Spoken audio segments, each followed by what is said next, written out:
Hi, I'm Becca. I did my case on an article called Shattering Gendered Marketing. So what is gendered marketing?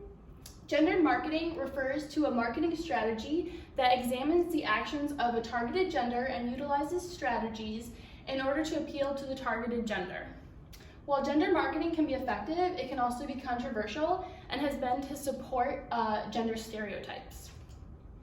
So some examples of gendered marketing are shown on the screen. If you've ever been watching a TV commercial that contains a specific content that is supposed to appeal to a certain gender, then you have witnessed gender marketing.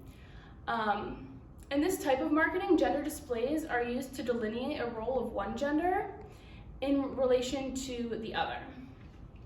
So some of these examples include Go Girl energy drink, which is just a regular energy drink that's just labeled with a pink can, and it's got the breast cancer awareness symbol and it says girl on it. Bounce for men and those who smell them, and it's got like the Pure Sport logo on there. Also Kleenex, man size, confidently strong and comfortably soft, and it's also in like the dark colors that you don't typically see on like tissue boxes. And Bic for her, beautifully smooth is the tagline. So all of these products feature gender marketing. None of the examples are really sexist or offensive, yet they are completely unnecessary because men and women use all of these products with zero basis for their gender. So some of the points of the article, they talk about how it's historically been commonplace for ads to be based on gender stereotypes. Today it is much less socially acceptable for most types of stereotyping in advertising. You saw a lot of it in the 60s and 70s, especially relating to women and their body image and like their role in the home. You don't see a lot of that now, thankfully.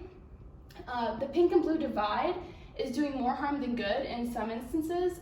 So they basically just talk about how in some certain product categories it's really split up between boys and girls, particularly with children's products. You see that often, like if you go down a toy aisle, you'll see like the boys and the girls section. This has been happening in Target, where they recently removed those separate aisles, and Target has actually seen good results from removing this pink and blue divide. So successful marketing campaigns are now using more gender neutral and inclusive strategies, and they're seeing great success with this. Inclusive marketing is not a trend, and companies that wish to maintain relevance must adapt accordingly. So right now, 81% of Gen Z members strongly believe that gender does not define a person as much as it did in the past. If consumers aren't identifying as strongly with gender as they have before, marketers should use this information to develop their market segments, target, and brand position. Gender inclusive marketing can be seen very beneficial for some industries because there may be opportunities for them to reach new audiences that previously were not targeted or felt unincluded by the marketing used before. Before shifting strategy to gender neutral, firms should do the proper market research to determine how consumers would react to this. Today's consumers are very quick to call out tone-deaf campaigns. I believe that bad press is good press is really no longer a relevant view because with consumers' increased power from social media, bad press really is something that we see often nowadays, and companies can really be hurt by these negative images. So companies can shine a positive light on their business through inclusive marketing, and they can boost their brand reputation while also staying modern. Brands are beginning to notice the importance of responding to the current climate regarding gender, and in reflection, consumers are holding brands accountable for failing to offer authentic representations and experiences. As part of strategic brand management, companies can use inclusive marketing to enhance consumers' view of the organization and also build brand equity. This article contributes to our current knowledge of marketing by using statistical evidence that proves that consumers are not being identified or reached by the same strategies and methods that have been used in the past.